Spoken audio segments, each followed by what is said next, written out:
Welcome to Vintage Gaming Memories. Shall we play a game? Hello everyone. For those that are visiting for the first time, welcome to the channel.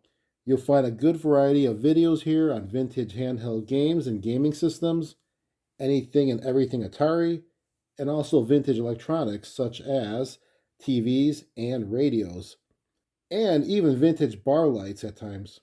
Makes me wonder if I should change the name of this channel to Vintage Gaming Memories and More. And speaking of more, for those that are coming back for more, welcome back. I really do appreciate everyone since it's your time that I'm asking for, so thank you. Please be sure to click the subscribe button to show support for this channel. It really does help. And now let's get into this one.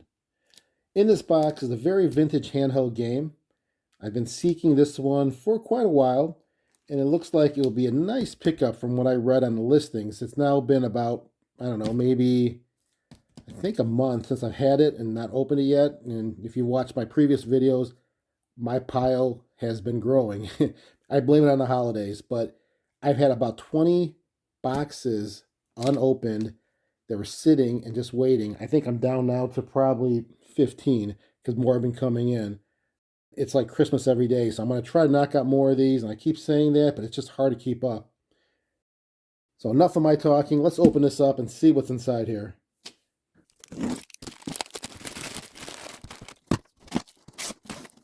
Here it is. This is a 1979 boxing knock-em out handheld game by Bambino. Now I have a few of their games. This is actually my third one. I have their Safari game and also their UFO Master Blaster Station game, which I did make a video on. If you haven't seen the video, a link is on the top, or you can search for it on the channel. It's a pretty cool looking game, well worth checking out. For this game though, the seller noted that this is a working game and it's fully intact with obviously the box, as you can see, and also inside there should be the instructions with the game. So let's first check out the box before we go further. Obviously, the box wasn't the big selling point for me, but it is the box. It's kind of rough, but let's just look at the graphics and details on there. Again, 1979. You can see the color of this game. It's got that brown tan coloring. I did look online. I believe there's also a white color version of this. And there's some image of what the game would look like when it's running. The world's smallest graphic color display with revolutionary computer game functions. Now, this display is a VFD, which is a vacuum fluorescent display, which basically you'll have better quality with the clarity and brightness over the older technology during this time. But then the trade-off will be the power consumption. You can check out, again, promoting. I have a bunch of videos. One particular that's really cool is the Coleco 7, which shows a lot of VFDs and LCDs and LEDs differences. Check that one out if you haven't seen it. Ages 8, I've seen this before, ages 8 to 88. And then the bottom, we have more information on the game. And there's the 1979 date that's kind of at the RIP area, but it's not 1979 for sure, I know that. Made and printed in Japan. The 2-player game, or 1. And it does take 4 C-size batteries. Enough of reading this. Let's open this up and see what's inside. It even has the styrofoam, which is stamped with Bambino on there. Cool.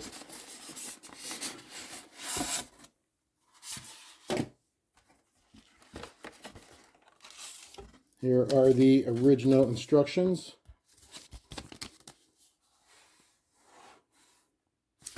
We'll put that to the side first so we get this box out of the way. Here is the game. Looks really good. So again, with the instructions, it's fully intact in the sense that it's not ripped up. It's legible. And there's a lot of information on here. I guess a lot about the scoring, how to actually use your character in different positions here to score. And of course the basic information on the controls and options on the game itself. So what I'm going to do first is give you a good tour of this before I clean it up and polish it, and then throw some batteries in, and then we'll play I guess a few games, so to speak. We'll box a little bit, basically. You can see it's very dusty, which is fine. I always like cleaning these up to give a before and after, but man, this is in really good condition. I think you can see the shine coming off of it. All the raised lettering here for the switches and options are nice and not faded. I've seen many systems that come in that I purchased that might be faded out, and I have luckily some white paint pens. I take a marker and I can just very carefully go over it to bring it back to life, but this looks great. Not much wear on this one at all. The back looks awesome. Not really any issues at all. No scuffs. And then the bottom, the sticker is still intact. Now, the battery compartment, I believe that looked pretty good. And it sure does. So, let's do this. I will come right back in a second. I'm going to clean it, polish it, and maybe shine it even a little bit more. And then we'll go over all the functions and play a game or two. All right, I did clean everything and polish it all, but I made the mistake of having a little bit too much liquid on the area here where it has a little bit of a plastic covering or a film on top, and some of the liquid got underneath, and you can kind of see it, like definitely over here. You see that? It's a little bit of the wet spots under the plastic. Yeah, it'll probably eventually dry up, but it just annoys me. So what do? Well, you can see the evidence here. I took the screws out and I'm ready to open this up and see if I can get to it. So we'll do this together.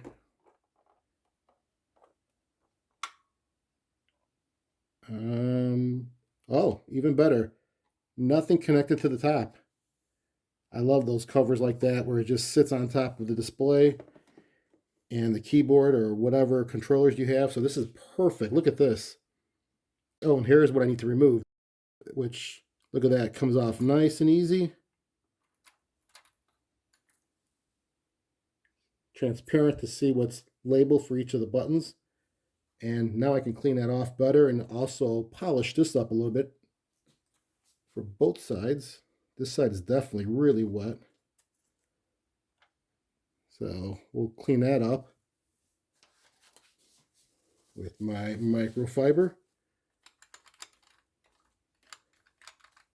Since we have this open, we can really look at the PCB and the brains behind this game, even though we don't even know how to play this game yet, or at least I sure don't know how to play it yet.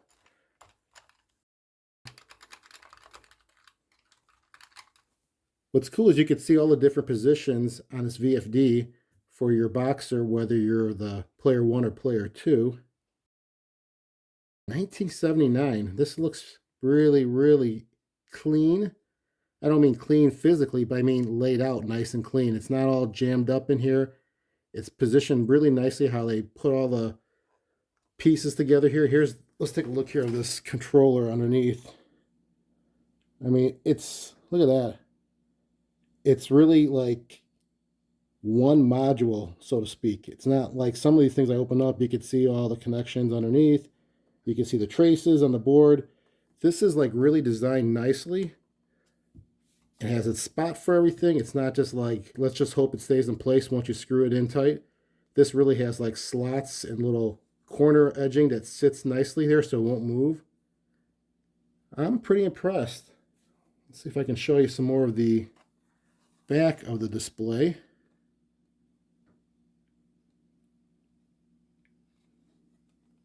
This is a really cool looking inside of this game. This is a little bit dusty. I might as well clean a dust cover here for the switches.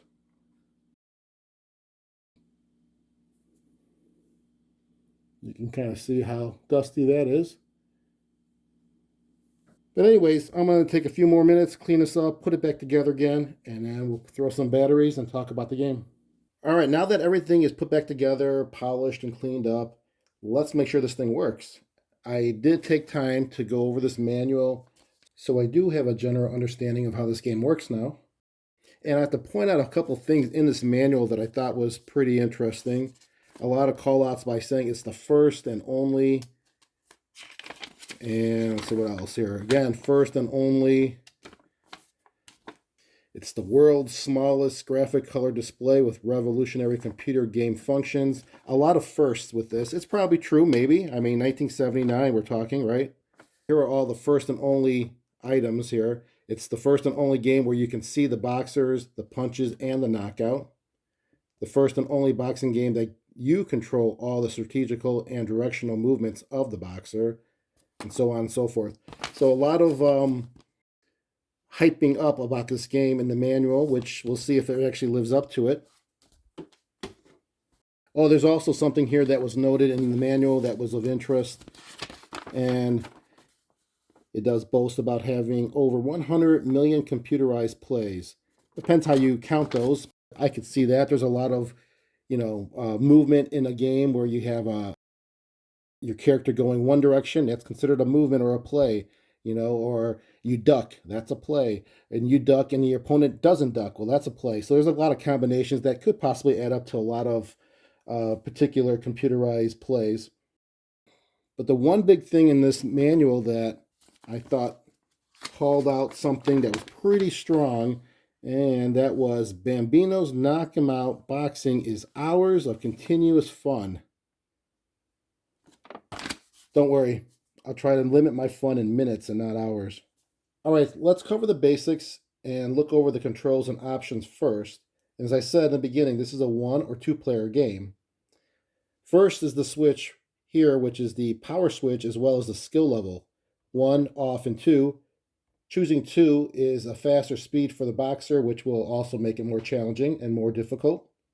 Right above that is where you select number of players, 1 or 2. And then to the right of that is the reset button. So you need to press this button to begin the bout as well as for each round so that it can start the clock. Then here on the left and right side, you have the same function buttons. You have a back, normal, and ducking. So those are your various types of stances. Next to that, you have options for high, medium, and low. Those are various types of punches. The same goes for the controls on the right side. Now, if you play against a computer, you would use this side only. And of course, if you play with a friend, you would use both, player 2, player 1. A little bit about the stances here. The back, normal, and ducking. Back pulls your boxer out of range of your opponent's punches, and in doing so, you also cannot throw a punch. Normal will engage you and allow you to throw any type of punch, high, medium, or low, but it also makes you vulnerable to receive a punch from your opponent. And ducking is just like it sounds. You would actually end up ducking, and you can only throw one punch in that stance, which is a low punch, and that's a punch to the midsection of your opponent. Now, for these 3 types of punches, you have that choice of high, medium, or low. High is a head punch. Medium is a punch to the chest. And as I just mentioned, low is a punch to the midsection. Now that I covered all the functions and options for the game, what's the objective? It's just like boxing. It's to outbox or outclass your opponent that would then lead to a win by knockout or decision. There are 4 rounds with each round lasting for 85 seconds, and at the end of the round, you'll be shown the judge's score. You can earn a max of 5 points per round, which if you went the distance of 4 rounds, do the math, 5 times 4, then you would max out at 20. Now, you could win a round with less than 5 points, depending on how many times you're hit, which causes you to stagger. So if your opponent and you stagger in the round, but let's say you stagger 1 or 2 times, and your opponent 3 times or more, well, then the max you can get in that round is 4. If you stagger 3 times, then it's 3. And if you stagger 4 or more times in a round, then the max score is only 2. And you can also get lucky, it says here, with a lucky punch, which would knock out your opponent. It doesn't say exactly how to do that lucky punch other than, quote, hitting your opponent at the right time. So we'll have to figure that out. Let's see if we get lucky. Other key information about the game is that when you play against a computer, it won't punch you first until you do. So when you start the round, you can kind of move around and not even throw a punch and not have to worry about getting hit. You should also remember that in this game, you only control one of your two hands of the boxer. The one hand you control is the punching hand, so your offensive hand, basically. And the other hand is automatically controlled by the computer to block. Now, the boxers are easily distinguished, it says, from their differences on their gloves and boots. The one on the left here is going to be wearing a black dotted glove and boots, whereas the one on the right has white ones. Also, when you play, you should avoid pressing two buttons at a time. So basically, do your stance and then do your punch. Don't do them together. So after going through the manual, there just seems to be a lot of possibilities in this game, which makes it great and challenging. Now the batteries are in and everything is ready to go, but before I turn this on, I'm going to go ahead and adjust the video speed so that we don't have any flickering occur. Okay, this should be a good view for you. I'm going to do this with a two-player mode first, and this will be the first time turning it on, so let's have our fingers crossed, and I'm sure it'll work, but we never know. We're going to go skill level 1. That looks great.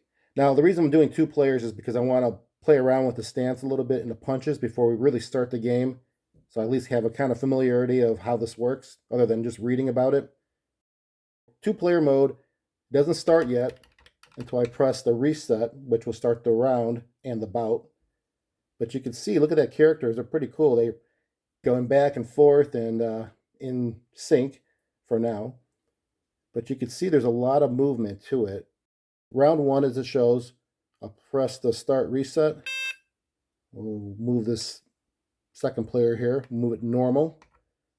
All right, so now we get to see the glove moving up and down.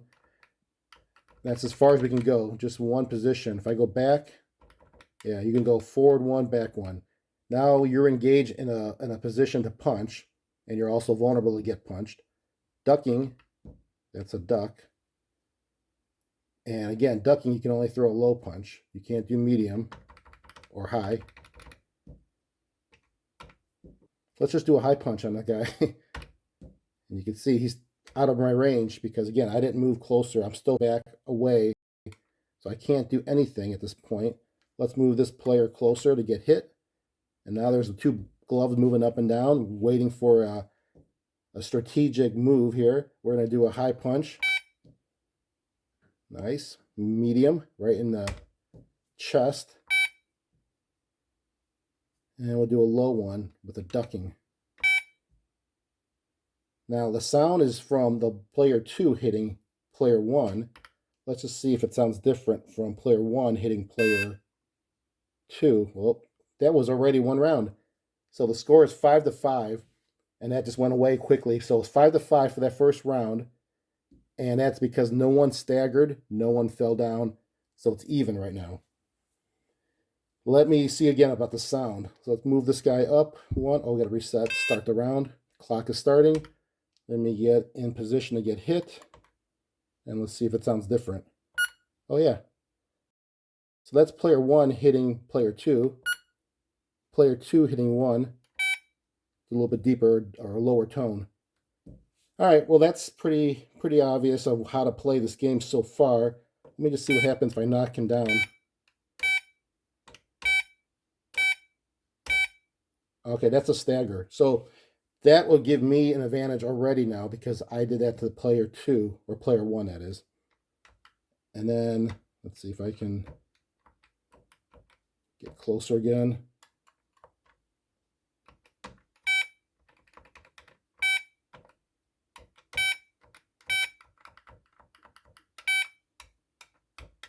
I don't think I'll find that lucky punch yet.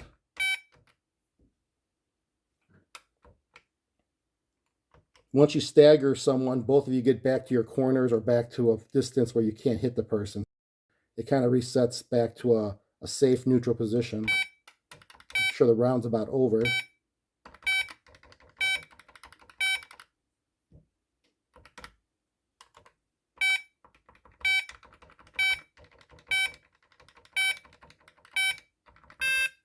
All right, round's over. 5-3.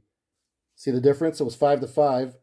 Now I'm 5 points for that round because I didn't stagger at all. And of course, he did a couple times. So we continue on for 4 more rounds before the game is over. And that's how that goes for scoring and the movements. Now let's really play with some competition. I'm going to turn this off. We'll go to 1 player, and we'll go skill level 1. And I am going to be using these controls. All right, here we go.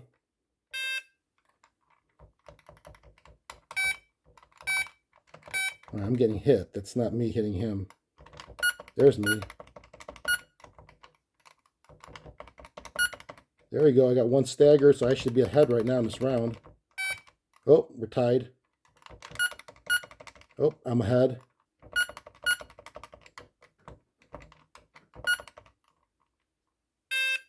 All right, that's the end of the round. Scoring 2-5. And then round 2. So I'm going to go through all 4 rounds, but I'll speed up the video so you don't have to go through the agony of watching me for 85 seconds per round.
So that is the game. You can see I scored 20 points, and the computer, my opponent, had 8. So that means they scored about 2 points per round, which is exactly what they scored. And I had 5 per round to get to 20. There's really no victory sound at the end, other than you see the boxers going back and forth, no hands or gloves in the air. That would have been kind of nice, right? So one thing I did notice while playing this game is that if you are up in the scoring and say it's the last round and you just don't want to take a chance of losing that lead, you could just stay back the whole time and it's not going to penalize you, and your opponent cannot hit you, so you would just sit there and just run out the clock, which would not be fun, but that is something you could do. Let's try skill level 2 with the computer, and let's see how much faster and more challenging that is. So doing that, you would actually have to go through the off position back on. So we'll turn it off, back on. All right, you can already see that the boxes are moving a lot faster, so it will be more challenging. So here we go. Quick 2 punches to the midsection. I'm only do 1 round, so I'll make this quick, hopefully. Or he'll make it quick. Oh.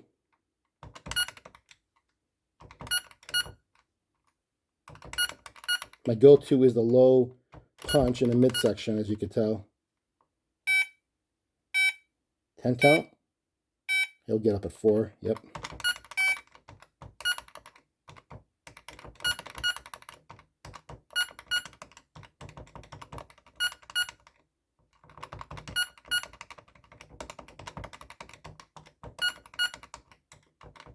Another 10 count.